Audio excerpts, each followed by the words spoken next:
Добар ден, вести во 18 часот, ова се настаните на денот.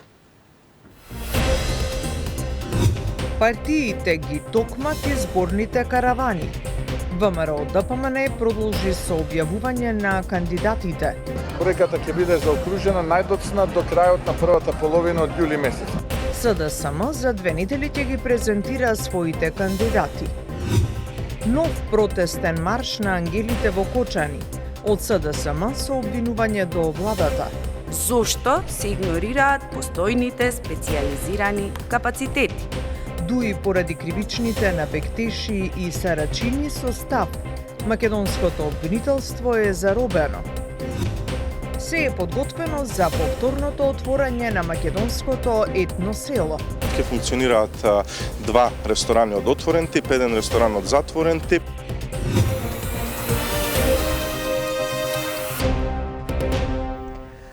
Партиите полека ги составуваат листите со кандидати за градоначалници и советници. Се надзираат контурите на изборните каравани. Објавени се уште 8 кандидати за градоначалници од редовите на ВМРО ДПМН. Од опозицијската СДСМ пак најавија дека следните 2 недели председателот Филипче ќе ги обелодени имињата на околу 30 кандидати со кои ќе ја бараат поддршката од граѓаните на изборите на есен. Деталите од Ивана Стојановска. Имињата на сите кандидати за градоначалници со кои владеачката ВМРО ДПМН ќе истрача на локалните избори на есен, ќе се знаат најдоцна до средината на јули, вклучително и за градот Скопје.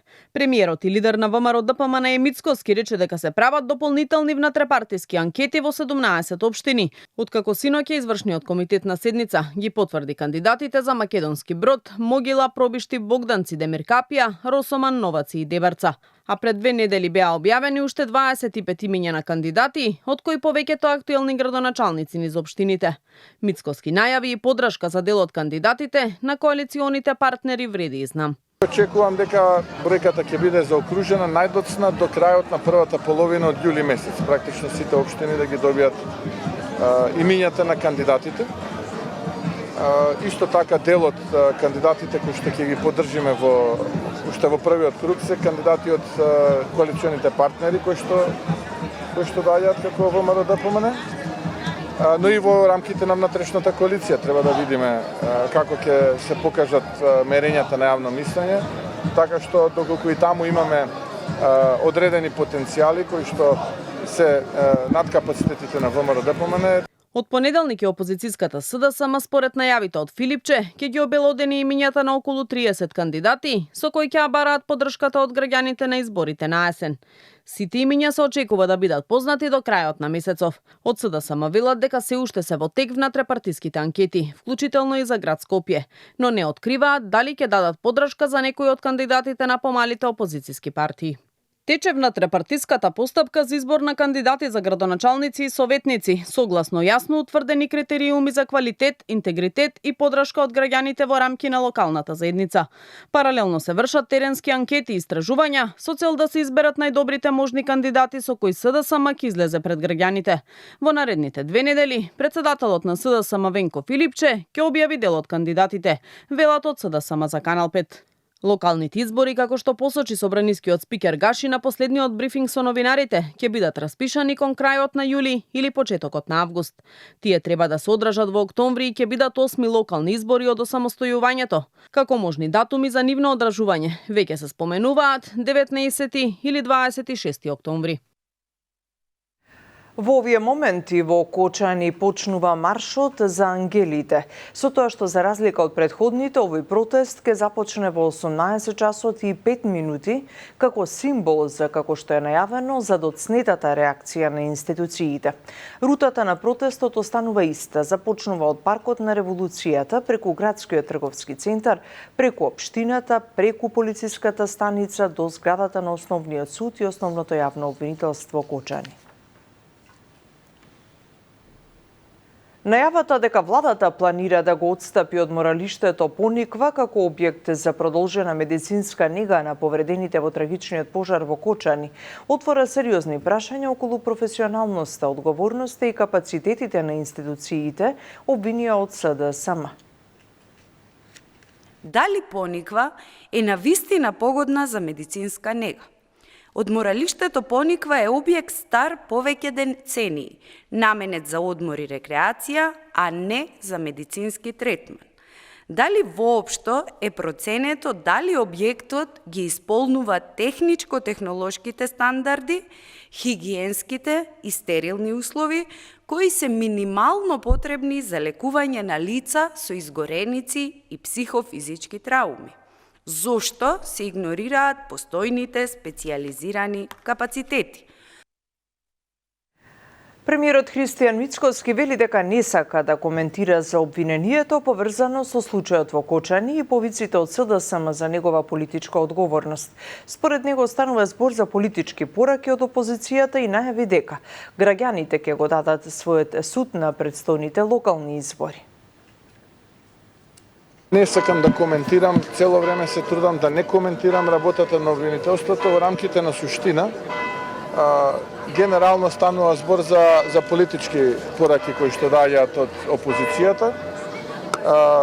Одговорноста ќе видиме за 3,5-4 месеци денеска на локалните избори што мислат граѓаните. Тоа што мисли СДСМ е една работа, а тоа што мислат граѓаните ќе го видиме многу скоро на избори.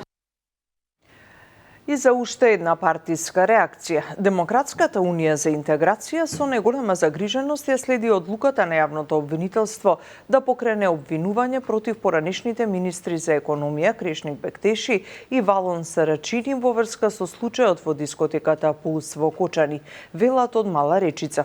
Оваа селективна правда и јасно политички мотивирана акција представува уште еден доказ дека обвинителството не само што е изгубило својата независност, туку станало инструмент за политички прогон и изборен инженеринг. Целта е јасна – директно влијание врз локалните избори и замолчување на критичките медиуми преку таргетирање на истакнати и гласни личности од албанската заедница, соопштуваат од ДУИ.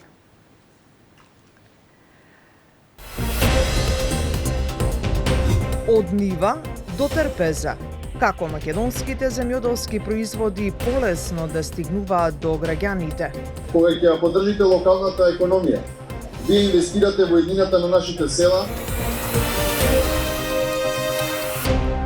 Дали последните ескалации и судирите меѓу Израел и Иран имаат потенцијал да предизвикаат регионален конфликт? Зошто токму сега Израел се одлучи да нападне и што се крие зад изјавата на Макрон дека Франција ќе го брани Израел? Одговорите на овие прашања ги има надворешно политичкиот коментатор Љубомир Гајдов. Дали мислите дека ова ќе биде повод за поголема дестабилизација на регионот? Не. Затоа што се е во рацете на Трамп. Израел со 200 најмодерни американски војни го нападна вчера Сабајле Иран и отепа 20 врвни генерали, отепа 10 атомски физичари, ама ништо не им наштети на атомските постројки за правење тешка вода и други состојки на атомска бомба. Мислите ли дека со таа изјава која што ја даде Макрон дека ќе биде на страната на Израел, а со тоа и НАТО, дека ќе се дестабилизира повторно, ќе ве прашам, и дека НАТО ќе биде на страната на Израел? Макрон е пион на втората главна еврејска фамилија Ротшилд.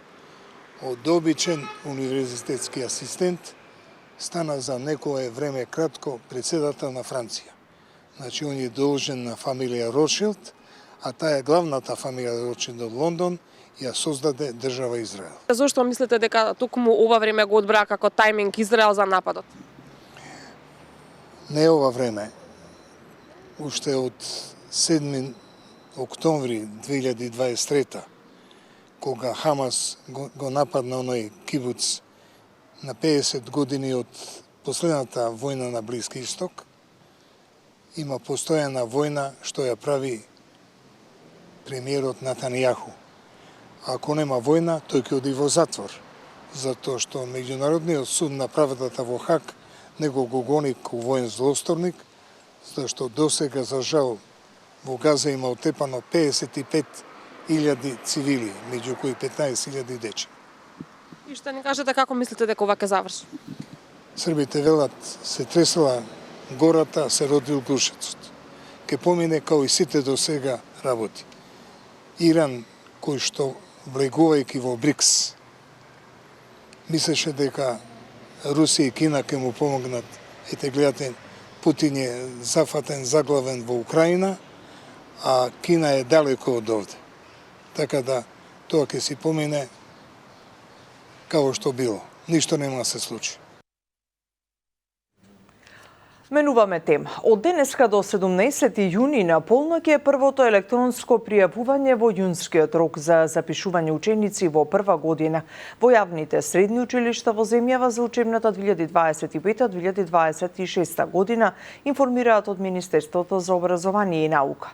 Пријавувањето на учениците е со електронско аплицирање преку линк до системот за електронски услуги на Министерството за образование и наука со посебна најава за средношколци преку собствените кориснички сметки на schools.mk. Откако ќе заврши електронското пријавување, учениците на 18 јуни од 8 до 19 часот и на 19 јуни од 8 до 17 часот треба да ја достават потребната документација до училиштата.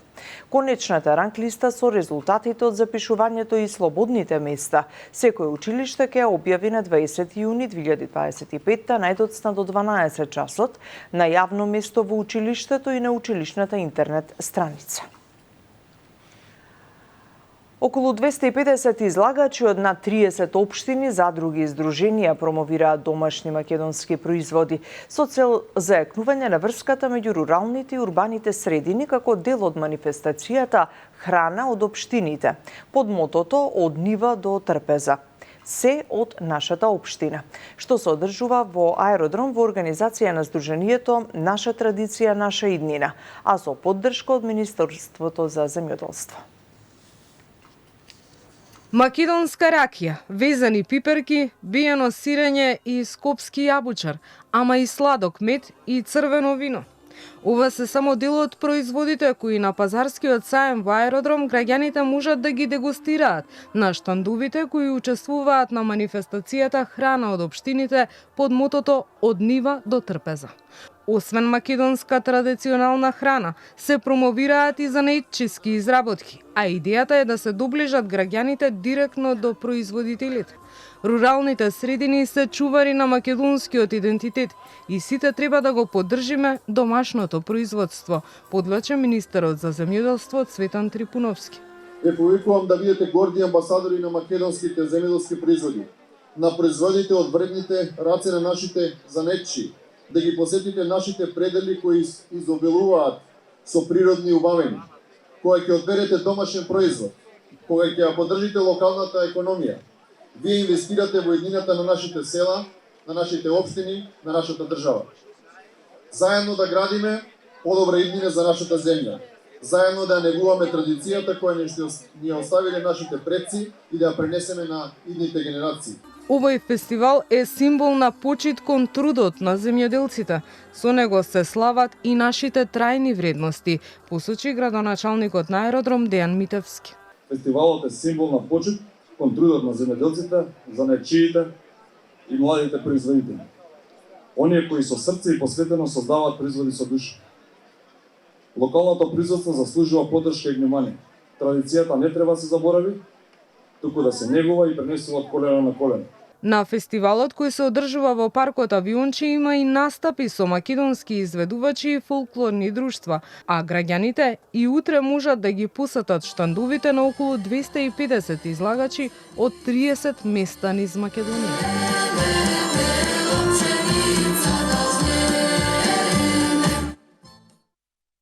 Сите индикатори кои се објавуваат за првиот месец од вториот квартал се вонредно високи, што покажува дека состојбата во економијата е стабилизирана во рамките на нула, изјави премиерот Мицкоски. Покрај растот на трговијата во индустријата од 6%, она што мене ме радува е што расте преработувачката индустрија од 6,6%. Расте прометот со трговијата во индустријата на меѓународниот пазар, значи извозот, што е многу важно за април месец. и тој многу повеќе расте од домашниот. Домашниот мислам дека има и 1,5 или 1,7% пат, додека пак растот на прометот на трговијата во индустријата надворе негде околу 7,5-7,6. По повеќе години кон крајот на месецов повторно ќе се отвори македонското етно село. Според најавите ќе функционираат неколку ресторани, но и други содржини кои ќе придонесат за развојот на туризмот во главниот град. Сликата од таму ни ја пренесува Маја Стојановска. Македонското етно село во Нерези повторно заживува. За неколку денови посетителите ќе имаат можност одблиску да ја доживеат македонската култура, преку престој во некој од 12 македонски куќи, секоја уредена типично по различно географско подрачје од државата, или пак во ресторанот во комплексот, да вкусат традиционално домашна македонска храна. Дополнително амбиентот е надополнети со занаетчиски работилници, каде гостите ќе можат да се запознаат со традиционалните занаати, карактеристични за македонското поднебје. Комплексот е реновиран, комплетно реуреден и така ние као Скопјани, односно Скопје ќе добие една нова туристичка дестинација, односно старо нова туристичка дестинација. Од она што го имам како информација од концесионерот, ќе функционираат 2 ресторани од отворен тип, 1 ресторан од затворен тип и ќе си функционираат собите, односно апартманите кои што се сместени во куќарките. Оваа туристичка атракција, која се наоѓа на само неколку километри од скопскиот градски метеж, беше затворена за посетителите 7 години, откако екс-градоначалникот на Центар Владимир Тодоровиќ се откажа од концесијата поради нерентабилност. Потоа тогашната влада на Зоран Заев, иако неколку пати најавуваше дека комплексот ќе се претвори во стартап село, таа идеја никогаш не се реализираше. Сега откако местото доби нов концесионер, пред свеченото реотварање идната недела, речиси се е спремно и етно селото повторно го добива стариот сјај, а на терен се прават и последните подготовки. По 7 години, македонското етно село во Нерези повторно ги отвара своите врати за посетителите.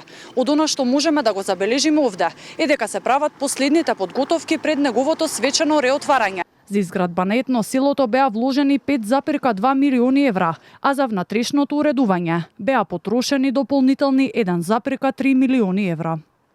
Ги завршуваме вестите, се гледаме во вечерните. Имајте убава вечер.